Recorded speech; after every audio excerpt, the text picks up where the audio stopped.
Have you ever had that one colleague who is always late, or maybe you are the one who always shows up on time and feels tired of carrying other people? Today we are talking about lateness and how it quietly breaks workplace.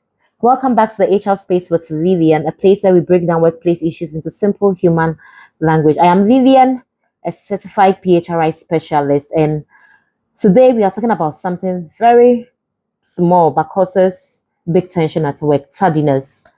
That is being late, coming in after everyone, or even missing out on meetings, and how it's usually handled the wrong way, and how HR and managers can address it with accountability and compassion. So many leaders handle lateness in ways that damage the work environment, and some may even confront you in public. They may shout at you, embarrass you, and even make the whole team feel uncomfortable. Some might not even say anything at all. They ignore it, hoping it will go away. But saying nothing or just giving a stern look sends a message that lateness is tolerated. Some even become passive aggressive. That is, they won't talk to you directly, but they will go around complaining about you to everyone. And some may even avoid the issue completely because they don't want conflict. But avoiding it completely makes it worse. These approach don't solve the problem, they only create new ones. And there's a reason why lateness hurts the team.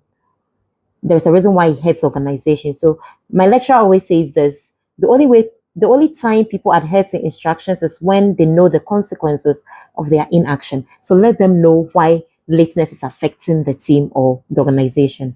When one person is always late, it affects everyone. High performers get frustrated, and when they see others getting away with it, they feel a certain type of way. And the people who show up on time also get frustrated. They feel like, oh, they are being punished for doing the right thing.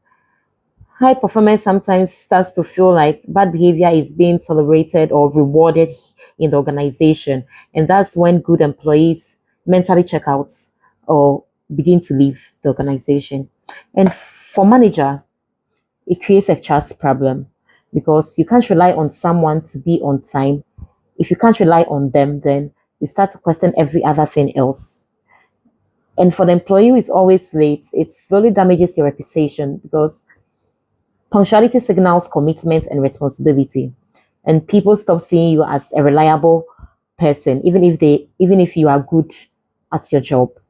So there are ways you can handle these things without being mean or disrespectful to people. You don't start with punishment, you start with curiosity. Ask questions. Why are you late? Maybe the employee is genuinely facing a real challenge. Show compassion, acknowledge their situation when they tell you, and it starts with understanding. This builds trust and respect between the both of you. You can also, after hearing their problem and you feel it's genuine, provide, we call it positive reinforcement. Provide that, remind them on how valuable they are when they are here on time, and then also how good they are at their job, and then why you need them to be here on time to add a lot to the team. You can also solve the problem together. That is, if it's not beyond you, solve it together. Ask them what's making it hard for them to be here on time and what can be adjusted. Also, this work best for the both of you. Or maybe adjust schedules or clarify expectations or help them find a better routine. Anything that could help both of you, because rules without relationships don't create discipline, they only create rebellion. And when people feel respected, they want to do better. When they feel attacked, they totally shut down. So what a good HR is making sure you hold people accountable while still treating them as humans. This approach doesn't excuse lateness though, because if, let's be honest, if you ask questions, if you are curious, you get to find out if the employee is genuinely being late for a good reason, or if it's a habit.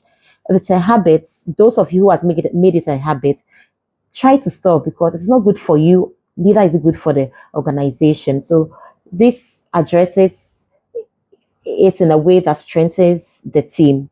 And managing tardiness requires balance, accountability, and keeps standards clear. Compassion keeps the relationship strong, and when HR and managers get it right, lateness becomes less of punishment and then more of building a culture of respect and responsibility. So that's it for today's episode on the HR space with Lillian. Always remember, HR isn't just about policies, it's people. And today's HR is people powered by precision, clarity, and data. Thank you for joining us. See you next week. Bye bye.